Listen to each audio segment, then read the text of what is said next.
Yeah, that's pretty much how it is. Mm. So, okay, so I was thinking we could just kind of talk about, I guess, the different vocabulary words that are really common in American English and kind of just go through and see if they're actually popular in Australian English Let's too. do it. Let's do it. And I thought of some other ones too before I called. But anyway, so pick up on someone.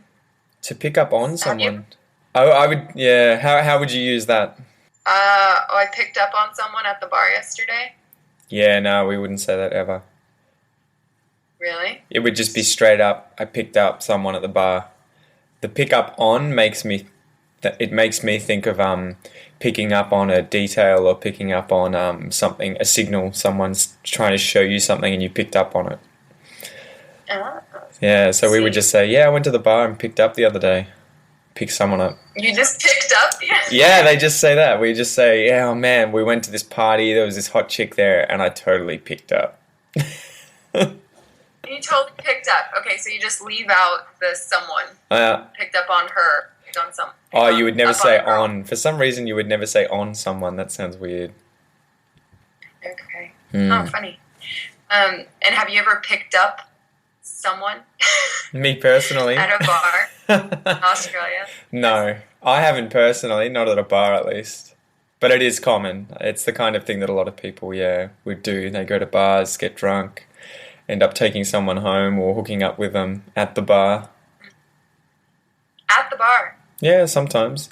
I thought that was more too. If you pick up, it tends to mean that you have started making out with that person at the event that you were at. So if you picked up at an event, it means that you picked up, at least in Australian English, to me, makes me think that the person got action with the other person at the event. Yeah. That doesn't that doesn't have that connotation at all in American English. For me, pick up is just the act of starting to hit on someone. Yeah, no, in Australian English, if you pick up, it means you get physical action with that person. Oh, no way. Yeah. Okay, so in that circumstance, we would kind of use the bases. Like, yeah. Or did you get some? Actually, but get some actually means you probably got to home base. So explain the bases, because that's something that is sort of used in Australia, probably because of America, but it's not too popular. Geez. I'm not sure I even know the bases. It's kind of different based on who you're talking to. Yeah. I'm not sure if I want to explain the bases. It doesn't have to be like the specific bases themselves, but how would you use that terminology? The bases, there's 4 bases, and they're kind of used as steps to talk about how far you got with someone. And home base, when you make it home, or when you score a home run, is when you actually make it to base number 4. So you went to first base, second base, third base, and you made it home. And that means, obviously, you got some. So you slept with the person. Are you there? Yeah. Just listening. Okay. So that's essentially what that is. Anyways, to get some, I don't necessarily want to explain. It just means to go all the way. Which I'm starting to realize we are so full of expressions to talk about this particular topic. Oh, it's funny, isn't it? It's like any of those things where it's a little taboo to mention the specifics of those sorts of things in public. We come up with different ways of mentioning that exact thing, but more sort of obscurely, more sort of, without actually having to say the specific thing. That's sort of funny. Yeah, it's true. It's even hard for me to just say it directly over Skype. Funny. Okay. So let's talk about blind dating. Mm-hmm. Have you ever been on a blind date before? What's a blind date? How would you define a blind date? I mean... it's normally when usually friends set you up with somebody that they know, and they and another friend knows someone else, and then you go to a bar not knowing who you're going to be meeting up with. And then you show up at the bar, and it's the first time you met the person, and usually you have some awkward conversation, and it's pretty much what it is. You just don't know who you're going to be meeting up with. That's where blind comes in. I don't think I've ever had a real, authentic blind date where I had absolutely no idea of the person that I was meeting. At least, yeah, in that sense of blind, that you've never seen what they look like, you've never seen a photo. And especially, I think, because Facebook is so prevalent today, it would be hard to ever set up a blind date without someone just saying, can you just show me what they look like on Facebook? And you being like, no, it's not happening. If someone did that to me, I'd be like, why?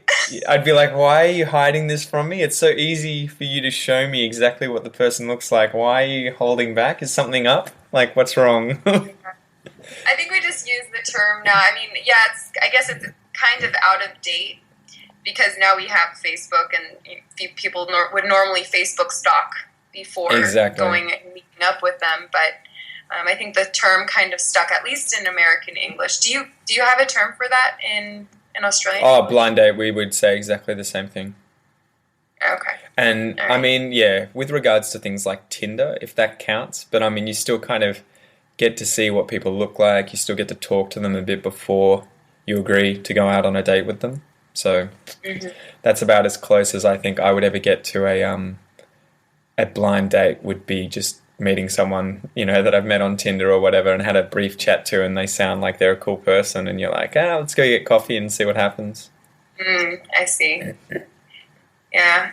I just reminds me of this whole matchmaking business. Actually, my mom and my now, I don't know what she's considered to me. What would be my sister-in-law's mother? My aunt-in-law? I guess so. An aunt-in-law. I think you can sort of half make up those rules. Yeah. So, yeah, my sister-in-law's mom and my mom are friends, and they actually were the matchmakers for my brother and my now sister-in-law, who was my best friend when I was growing up. So our parents set up the two of them on a blind date, and they met up, and they fell in love. So and now they're married. They didn't know each other before that? Or they did, and they showed up on the date and were like, oh, Jesus, it's you. Yeah, I think it was kind of a surprise date in this circumstance. And they've known each other for their whole lives, because we actually were best friends during childhood. So I've known her my whole life, and our parents remained friends over the years, and so they figured, well, they're both single, they both are looking for a relationship, why not see if they hit it off? That's crazy. Yeah. How old were they at the time? 25, 26, maybe. Yep. This wasn't very long ago, but actually, I mean, that's normally, I think, the time when people get married. Yeah. 26, 27 is really common, I guess, in smaller towns in California, where I'm from. Is that the same where you are? I think it would depend. I think a lot of people, a lot of my friends are still not married, and I'm 29, so I think it's getting later and later in age, and it's becoming less and less important to specifically be married before, say, buying a house together, having kids together, doing all the things that previously, 50 years ago, you sort of are required by social standards to be married before you're allowed to do them. Whereas I think today it's a lot less important to actually be married, unless you're religious. In that case, like a lot of my, I have a side of my family that is incredibly Christian, and they have, this is my uncle and my auntie, and they have 5 children, and I think at least 3 of them got married at the ages of 19, 20, and 21. And all started having children instantly. Like, I think each one of those now have 2 children each. And so, yeah, it really depends. I think if you're a more progressive kind of non-religious person in Australia, then you are unlikely to get married at a very young age. But the Christians in Australia, particularly at least, they're the ones I can speak for. I don't know about other religions. They tend to get married pretty early. And do you think that has something to do with them saving themselves for marriage? I think they just view it differently. They view marriage as a really, really important big deal. And I mean, this gets pretty deep, but I think too that they kind of get paired up, or they meet each other and then that's it. It's like they decide, well, this person that I've fallen in love with must be the first and only person for me. God has brought us together, therefore it has to work, and this is it. And so they make it work, and it does for a lot of them. So that's why, yeah, and I'm so jealous. I'm like, how do these people find the perfect person at such a young age? You're kind of like, I wish this would happen to everyone. Well, I mean, I guess they kind of grow up together. They have all of their experiences together, and they, kind of work things out. I think when we get older, we start to get stuck in our ways. Yeah, well, that's it. And we have the option of choice. I mean, I think for them, the first person that they fall in love with or come across like that, it's a sign from God to them that this is the person. And I mean, as someone who isn't religious, every time I date someone and I don't have that kind of imagine having that signal of being like, this is the chosen person for you. That would be like, oh my gosh, like I don't have to worry anymore. Bam, done it. It's awesome. It's sorted. So I can't imagine. It must be an interesting feeling. Right. Fate. I wonder if there are many people who still believe in fate these days who are not religious. Like, oh, I'm meant to find this one person.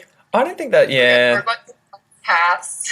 I don't know. I hate that attitude of soulmates. Because if that were true, you would be so unlikely to ever find someone, who's your soulmate. Whereas I think it's just, there has to be, I always think, I mean, and this is getting deep, every time I walk through the city of Melbourne, there's 4 to 5 million people who live in Melbourne, and I walk past thousands of people on a daily basis. And I always think, I wonder if I'd walk past potential soulmates, multiple times a day, where you will just never meet that person in another context other than walking past them in the street as strangers. But if you had, they would have been like the perfect person for you. Oh, for sure. But this is why there's an app called Happen. Yeah. It's like HPN. Really popular, at least in Brazil. I think 2 weekends ago I was at a club, and the girl who I was with opened up her Happen app and started looking at guys who were in the room. And we walked around this club. Oh, there. There you go, Pete. Yeah, I've got it as well. And we were walking in the club, and I just was pointing out all of the guys that she just looked at on her phone. What? And it works like that? That's crazy. Yeah, it was packed. But I just was pointing at this guy. Okay, he's single. He's ready to find someone. This guy's single. And I thought, how nuts is that? To be in the same bar and know if people are single, or we say single and ready to mingle, or single and ready to start chatting. Yeah, it's pretty crazy. But I mean, I love these sort of things like these apps because it gives you a way of, I guess, both being on the same page with, hey, we're both single, and then, hey, we've both liked each other, and then you can sort of start a conversation with no sort of awkwardness. It's kind of obvious that you're both there for the same reasons. And also I like it because you don't have the awkward, I know this person through one of your best friends kind of situations where if it doesn't go perfectly, there's a potential, it could, there could be some backlash. There could be some upsetting of friends if something happens that doesn't go perfectly to plan. Yeah. It's interesting, though, because don't you think it normally... Whoa, lots of noise outside. Don't you think it normally goes better if people are friends? Friends of friends? I think it depends, I guess. But I guess if you're already friends of friends and know each other, then you've already had that kind of initial interaction that you would have with people on Tinder earlier on, like you've still had that that first meeting at some point. But I don't know. For me, I just like meeting people outside of my social circles. It's sort of refreshing to just completely meet strangers, especially when you hit it off with them. And, even if you just become friends with them at the end of the day, that's really cool because you wouldn't have otherwise met them. Right. So, out of curiosity, have you met any really funny people on Tinder or on any of these dating apps where you thought, oh dear, this is not the same person I was? Yeah. I mean, and that it's one of those things where you just get better at vetting people. Like, a lot of the time I'll make sure I've added them to Facebook beforehand and have really had a conversation with them and made sure the person I'm talking to is the person I'm talking to, kind of thing. I don't know. I think I've had one or two where they've pretty much said, hey, let's go get a drink straight away. And I was like, yeah, whatever. And then you go and you're like, okay, this is not what I expected. Because of awkward conversation or them just looking... They look different and they just turn out to be, I guess, completely different from how you imagine because you've had barely an interaction with them, right? So you just assume. And so I just got... It's not so much that I don't like... I guess I don't like those interactions, but I'd prefer to waste my time... Well, not waste my time, but spend time with people who I could have a decent conversation with. So you work out who those people are pretty easily now, I think, if you suss them out. Right. I always thought it would be cool if you could just have a group Tinder date. Oh, they've started that as of 2 days ago, I think. What? Yeah, so now you can actually look up your friends on Tinder who've also got Tinder and make a group. And I think it lasts like 2 days and you can match with other groups. Oh, how funny. Yeah, but it's sort of awkward though because you're then having a conversation literally as if, in a group where 3 or 4 girls or even guys on the other end are watching you send messages to whoever it is in that group. And then you've got all of your friends in your group also watching you send messages. So it's kind of bizarre. The dynamics are different. You can't have a private conversation. You might have a good conversation with one person and then you can't really hit it off with someone else. Well, that's it. And you have to have it over the top, right? You have to have it over the top of everyone else who's having a conversation and like literally read their words as you're having that conversation. Okay. Maybe it's still a beta. I think it is. It's pretty interesting nonetheless. How funny. Yeah, there was this, when I was living in New York about 3 years ago, there was this thing called Grouper. Have you ever heard of that? No. It was crazy. I actually think it still exists. I'm not sure how successful they've been, but the idea was that you sign up with a group of 2 friends, you're a group of 3, and one person signs up and uses their Facebook profile. And based on the information that you provide in this simple little application and then your Facebook profile, they match you up with another person, like a group of 3 girls and a group of 3 guys. Yep. And so it's a blind date with 3 on 3, and you go to a bar. First drink is included in the price that you pay to have them match you. So you pay like $20 and you get a drink at a bar in Manhattan. Oh, wow. And then, so they kind of know how tall you are, what you look like, and then they base the guy's profile and say, okay, this guy looks, like somewhat good looking too. Let's put these people together.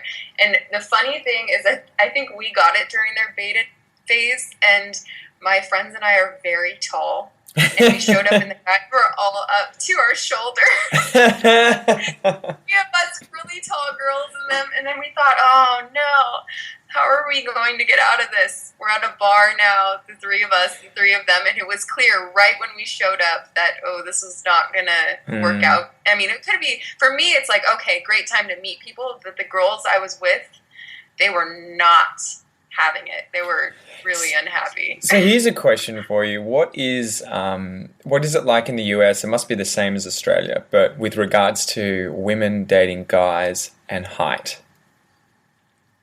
Can you talk about that as a tall woman? Well, I think it definitely depends on the confidence of the girl. And I mean, it's definitely depends on the person. I think it's fine. I think some shorter guys like being with taller girls, but I don't see it very often. I'm not sure. It's not really a topic of conversation that comes up too much, but my current boyfriend's a little bit shorter than me, and we were very concerned before we met in person because we actually met for the first time on the internet. So, yeah. It's funny because it is one of those things that it matters, but it doesn't matter. I mean, but I haven't really analyzed it too much, but I guess it's that the male always kind of wants to feel like he's the one who can protect the female. He's bigger, he's blah, blah, blah. And the female wants to feel like she's with a male who can protect her, who's, you know, she doesn't want to be the big one, effectively, I guess. So I've had people like that before where it's sort of irritating and it's a shame because you hit it off with them, but then they find out you're, say, 2 inches shorter than them or something, and they're like, yeah, this isn't going to work. And you're kind of like, okay. It's like an automatic turn off or something? Yeah, I mean, and I guess it matters, but I don't know if it should matter, if it ultimately, you know, people like Tom Cruise and Nicole Kidman ended up together for a while. Yeah, I mean, I guess it depends on the person's preference. It's kind of, it reminds me of a conversation that I had with my my old roommates at my apartment in New York, and we were talking about I forget what it's called, going Dutch. Yeah, is that what it's called? What is it? When you pay for your own, if you're a girl and you pay for yourself. Yeah. Isn't that what going Dutch means? I forget now. I got you. Anyway, so there's this whole discussion in the apartment about, okay, should the guy pay on the first date? Should the guy not pay? And this girl is like, oh, no, there's no way that a guy can pay on the first date. It would be super offensive to me.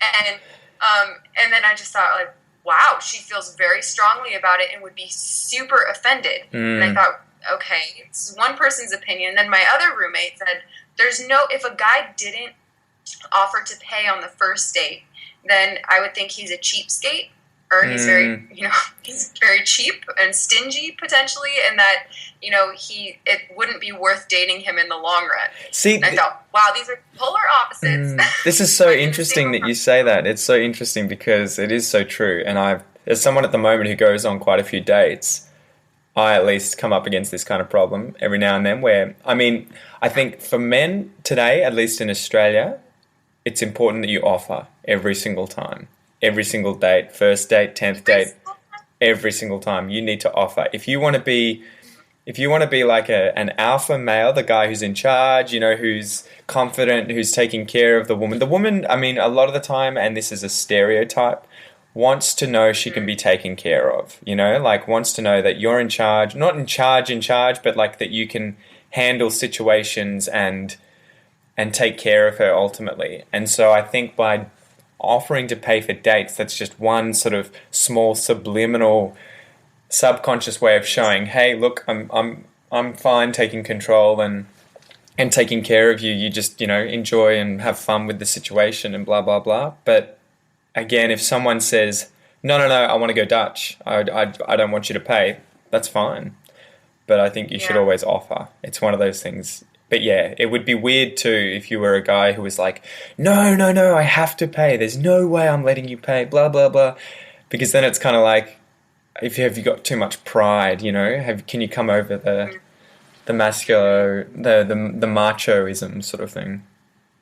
Right. I think in the U.S., it's really common for guys to pay on the first date, to just say, hey, this one's on me. Yeah. But the dates after that, I mean, no. I'm the first, possibly to offer, but really a 10th date, I mean, that's going really too far. I mean, at least for me, there's no way that I would have let a guy pay for me after a first date. A first date, It's like, okay, I like to feel that nice feeling of, oh, like he asked me out. If it was something that if I asked a guy out, I might actually offer to pay for him. Yeah.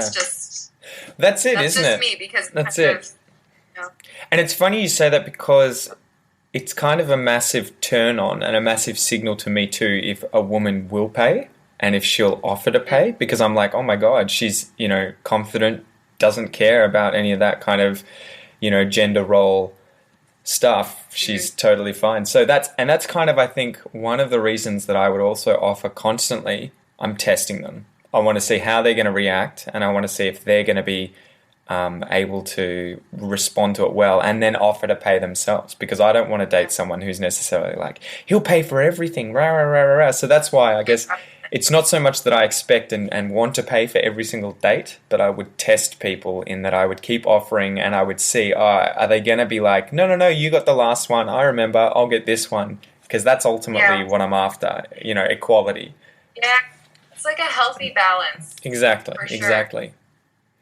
That's it. And for me, if it did end up with me just taking them out, I would feel like I was being used, if it was every single date and they were like, yeah, he'll get it. I'll just, ask for all the food, all the drinks. And then it's like, yeah, no, he'll pay at the end of the day. It's all good. I would feel like, well, this isn't an even relationship. So that would be a massive signal to me to be like, yep, next. Yeah. Yeah, it's interesting though. Still, even on the first date, it still feels awkward to say yes. For me, at least for me, and I know this is going back to like the short tall thing. I think these sort of things really, from woman to woman, is completely different. That's because it, some right? people go, the gender role thing, I have to fight and say no, I'm going to pay 50% every single time, and then some people are like, here and there, whatever, it doesn't matter. Yeah. I personally, I don't like to be really focused on cash all the time and say, okay, exactly. You owe me $27.17 and that sort of stuff, because to me it's too much. It's not important, right? Yeah. Yeah. But really interesting. I mean, in Australia, do you think guys are more apt to pay for women than in the United States, based on what you know? What do you mean, is in more apt, as in more in a position to pay for them? No, maybe not more apt to, but more, that they would offer. I don't know. It's hard to really comment on other men in Australia because I don't date them, so I don't really know what they do, and I don't really, I don't really ask them too much about it. I think it would really vary. I'm sure it's probably like the US, where you would have guys who are total cheapskates and would want to go Dutch every single time and count every dollar. There'd be other ones who always pay no matter what. This is my job. And I think too, it depends on the position of the man. Like, if he's got a job where he's loaded, he's got a lot of money, that can go either way, I feel. I have a friend at the moment who's dating an Australian guy who's on $200,000 a year, but he's really modest. And he just doesn't care about money. So he actually, without going into too much detail, flew her over to the US where he's working at the moment, full paid, first class, and then they went touring around, but he just doesn't care about money. And I think that's the only way she can deal with that, is the fact that he doesn't care. And so he makes all this money and he's kind of like, look, this is ridiculous. I just want to have a happy life. And so he just spends it like that. So I think like dating, it would be the same. If you don't seem like a cheapskate who's worried about money and, having expensive stuff and a certain image, then it's not really a big deal. Whereas I think I'm more in that boat where I'm like, money's money. I just want to have good experiences. Mm-hmm. But yeah, I think you get all kinds of people. Keep your eye out for those gold diggers, though. Oh man, that's one of those things, I think, and that's the whole point of dating, right? Is that you need to be able to get a sense of what the people are like. And if you hang around with someone who's a gold digger and is only interested in you because you can buy them drinks and buy them food and go to expensive places, then get some self-respect. Find a different woman who doesn't just care about that sort of stuff. Like, why would you stay with someone who is like, that's like if a man was only dating you because you went to the gym every single day and were really thin and, you looked a certain way. That's it, the trophy wife thing, right? Oh my gosh. Okay, so I have a few more things that I wanted, before. I know we've been talking for a long time. It doesn't bother me. Let's do it. So there's an expression in English that we say, somebody has game. Yep. Have you heard of this before? I think so, but Like, again, this is one of those expressions I feel I've heard from US TV or US movies. So all right. at least before you define it, that makes me feel like someone has got game. How do you explain that? Someone is like good at attracting other people, and is really good at seducing, whether it's men or women, right? Yes, Yeah. exactly. Yeah. So they're able to pick up on people or pick up people Yeah, yeah, at the yeah. bar without any difficulty. They That's have the it's right so words. They can break the ice with yeah. no difficulty. Just comes to them. It's so funny though, just thinking about that. That is something that I would never say. That is something that probably no Australian I know would ever say. But if someone said that to us while we were out, we would know what they were talking about. And so it's so Yeah. funny with language how we have like this subliminal, the USA, TV shows and movies constantly giving us this vocab and expressions and stuff that we recognize when we watch the TV shows and we know exactly what they mean, but we would never use ourselves. And yet when Americans are around and they say these things, we're like, oh, yeah, yeah, yeah, yeah, we get you. We just don't Yeah. actively use it. Yeah, it's so interesting. Funny. And then if you probably come to the US, nobody would know Australian. Well, that's the thing. Or any Australian. That's what's hard for us. It's kind of like we hear you guys constantly, and so one ironic thing for us is that we'll watch TV shows. Lost, the TV show Lost is the perfect example. We watch TV shows like Lost, and it sounds natural to us. There's no, oh my god, they've all got accents. It's just this is just what people sound like. You don't think about it. And as soon as that blonde chick showed up, who was from Australia, and she's in the set, like, how's it going? We're like, oh, Jesus, like, that's so weird. Her accent is full on, and yet she sounds exactly like us. And it's so funny how that happens, where you'll get so used to hearing the American accent that becomes normal, and then our own accent on TV is weird when it's next to Americans. Funny. Yeah. But yeah, so we have those situations where we're so used to you guys and all the expressions that you use, and it's almost like when we respond, if we go to the US and start speaking with you guys, you're all like, what the hell are you talking about? What are these expressions? What the hell is a loo? What the hell is a tinny? All these things that you're just like, but we know your expressions. How do you not know ours? Because all we have reference. Our only reference is the Crocodile Hunter and then Lloyd Christmas from Dumb and Dumber, who said everything incorrectly. Yeah. He's like, oh, you're from Austria? Cool. Like, yeah. you should put another shirt in the box. It's Crocodile Hunter, exactly, like, exactly. Austria? Oh. See, this is bad. Yeah, this is why your podcast should exist. Form the world of cool Australianisms.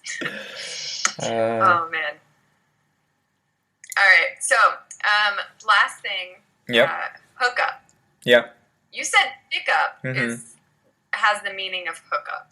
Yeah, right? so we would use those interchangeably. Okay. So if you hooked up with someone, again, you wouldn't say. I don't think you would ever say I hooked up with someone at a bar. Even if, you could if you actually physically hooked up with them. That's how we would use it. Pick up can mean, I guess, both in English, where you would be like, in Australian English, where you could say you went to a bar, met someone, took them home, and then had physical interactions with them. That would be, the whole thing is picking up.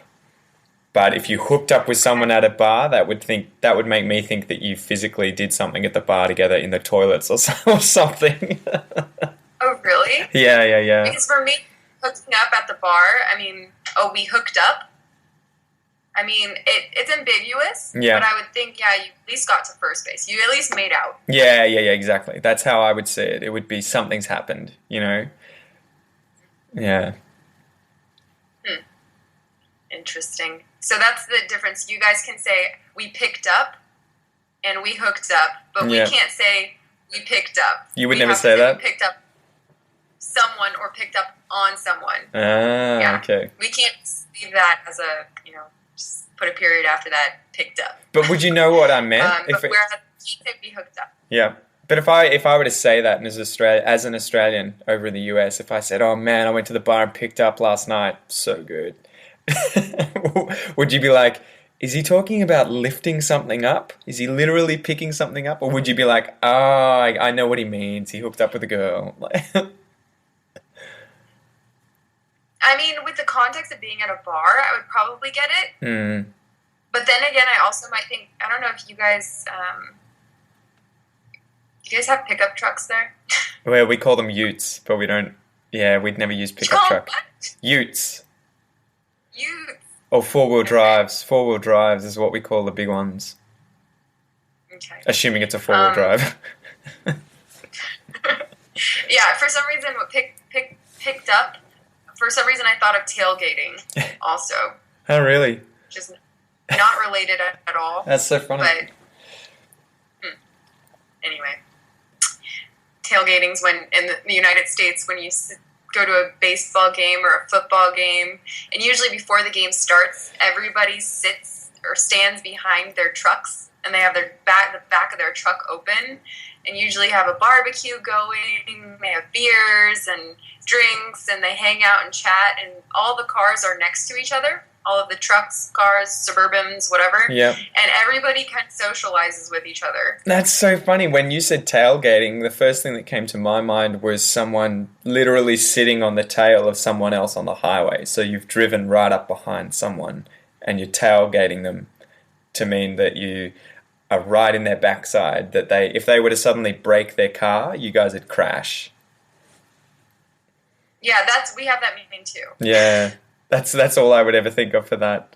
That's cool though. Huh. Funny. Anyway, so sounds cool. We talked all about dating and all of this exciting stuff. So what's with the future of dating? What do you think is going to happen in the next 50 years?